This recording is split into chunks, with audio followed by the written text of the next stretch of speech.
5 seconds to go.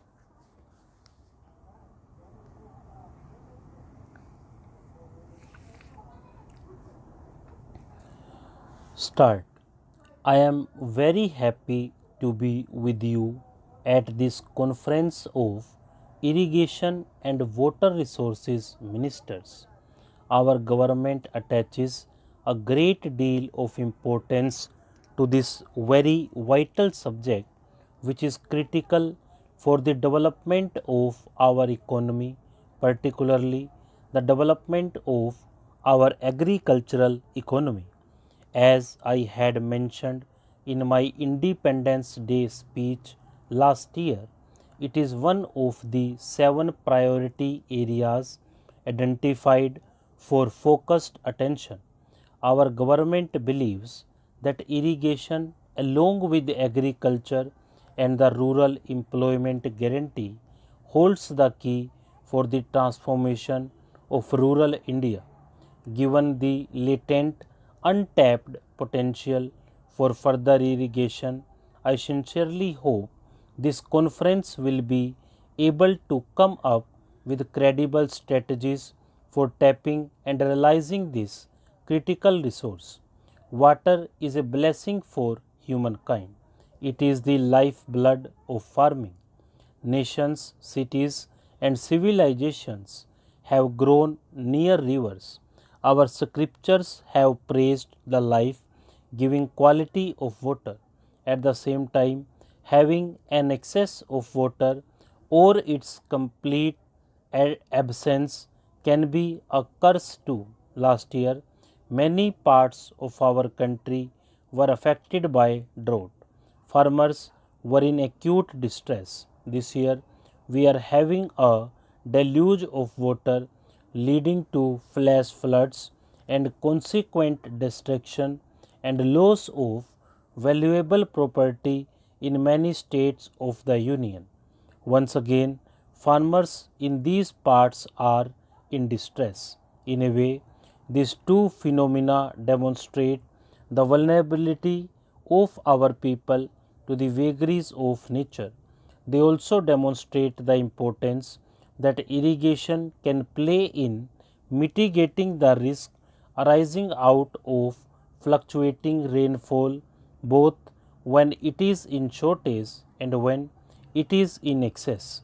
Irrigation can ensure that people's suffering from water related disasters is minimized and that they enjoy the benefit of nature's bounty. This is therefore a sector which was given great importance in the earlier 5-year plans. In the first plan, the public investment in irrigation was as high as 23% of the total outlay. Over a period of time, this has fallen now to less than 5%. While a part of this decline is because of the rise of other sectors, we cannot deny that irrigation has suffered a certain degree of neglect and lowering of priority in the last decade in particular. States are committing far less funds to this core sector than before. One hears stories of large irrigation department bureaucracies created sitting idle without adequate work and budgetary allocations. This decline has been happening at a time when we still have untapped irrigation potential both above and below the surface. I remember reading recently about how poorly India compares with other developing countries, nor to mention the developed countries in terms of the per capita water storage capacity created, the proportion of total rainfall that can be stored in reservoirs, and the proportion of water that goes off as runoff.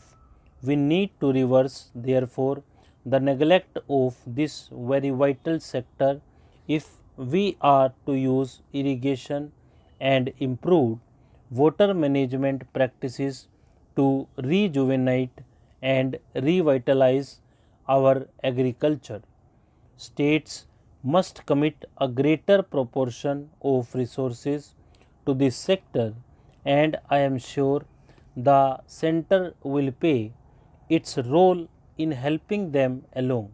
I am happy to write that some states have started reversing this trend. I am sure that others will follow. Our government is committed to creating critical infrastructure in rural areas through Bharat Nirman.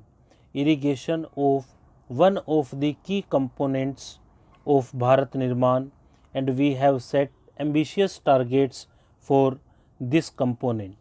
We plan to create an additional irrigation potential of 1 crore hectare through a combination of strategies including development of major and medium irrigation projects and implementing minor irrigation schemes utilizing both surface and good water resources. Almost 20 lakh hectares is proposed to be added through enhancing the utilization of completed projects, particularly through the scheme for repair, renovation, and rehabilitation of water bodies. Bharat Nirman targets can be met only through your efforts. I request all of you to work together to ensure that we are able to generate this massive additional potential. The central government will support you all possible ways in achieving the target of Bharat Nirman. I am told that your conference has a large template of issues to discuss over the course of the day. I wish to draw your attention only to a few. One is the era of water management. Our water management practices need considerable improvement. There is a significant gap between the irrigation potential created and the potential utilized. In a way, this gap reflects a wasted investment. It is also a political which can be easily tapped. Then there is the case of water bodies whose potential has declined over the years either through neglect or improper management. We need to attend to this. Our governments had started the scheme for repair, renovation, and restoration of war bodies. I request states to take advantage of this scheme and also formulate their own schemes to access whether funding resources are made available. Related to water management is the issue of management structures needed for managing the assets that are created. Stop.